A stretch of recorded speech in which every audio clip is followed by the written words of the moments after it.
বাংলা নিউজে স্বাগত জানাচ্ছি। আমি এই মুহূর্তে রয়েছি ঢাকা-ভাঙ্গা এক্সপ্রেসওয়ের মাদারীপুর অংশে। ঈদকে সামনে রেখে দক্ষিণ পশ্চিমাঞ্চলের ২১ জেলার সাধারণ মানুষ ঘরে ফিরতে শুরু করেছে।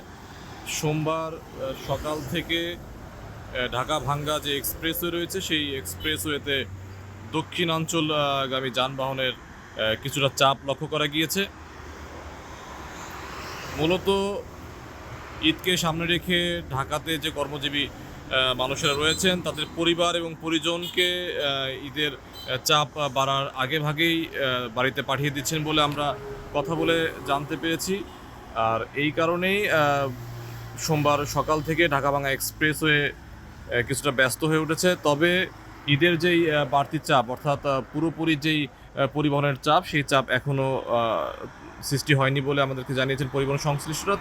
তবে সকাল থেকে ঢাকা-ভাঙ্গা এক্সপ্রেসওয়ের বিভিন্ন স্থানে অবস্থান করে দেখা গেছে যে বেশ কিছু যানবাহন, দূরপাল্লার যে বাস রয়েছে, ব্যক্তিগত পরিবহন, সেই পরিবহনের বেশ চাপ রয়েছে। অন্যান্য সময়ের যে স্বাভাবিক চিত্র থাকে সেই স্বাভাবিক চিত্র অনেকটাই ভিন্ন। অর্থাৎ ঈদকে সামনে রেখে দক্ষিণাঞ্চলগামী যে মানুষের ঘরমুখ যে যাত্রা, সেই ঘরমুখ যাত্রা সোমবার সকাল থেকে বোঝা যাচ্ছে ঢাকা-ভাঙ্গা এক্সপ্রেসওয়ের চিত্র দেখে।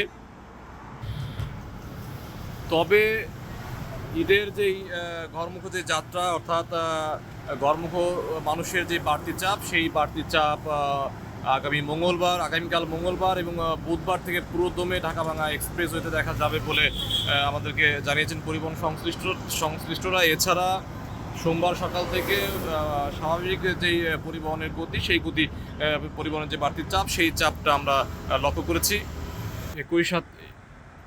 একই সাথে দক্ষিণাঞ্চলগামী লেন ছাড়াও ঢাকাগামী যে লেন, সেই লেনেও পরিবহনের চাপ রয়েছে। অর্থাৎ ঢাকা থেকে যাত্রী নিয়ে ছেড়ে আসা পরিবহনগুলো ফের যাত্রী নামিয়ে দিয়ে আবার ঢাকার অভিমুখে ছুটে যাচ্ছে। সেক্ষেত্রে ঢাকাগামী যে লেনের পরিবহন, সেই পরিবহনে যাত্রীর সংখ্যা তুলনামূলকভাবে কম রয়েছে।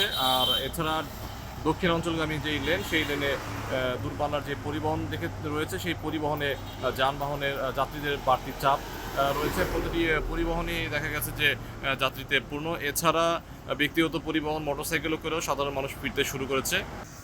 আসলে বেলা যত বাড়বে এক্সপ্রেসওয়েতে যানবাহনের চাপও তত বাড়বে।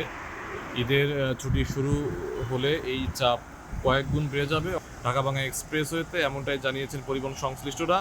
তাছাড়া ঈদকে সামনে রেখে বরাবরের মতোই ঢাকা-ভাঙ্গা এক্সপ্রেসওয়েতে যানবাহনের প্রচণ্ড চাপ থাকে। সেই যানবাহনের যে চাপ অর্থাৎ ঘরমুখ মানুষের যে যাত্রা, সেই যাত্রার কিছুটা অংশ শুরু হয়ে গিয়েছে ইতিমধ্যে।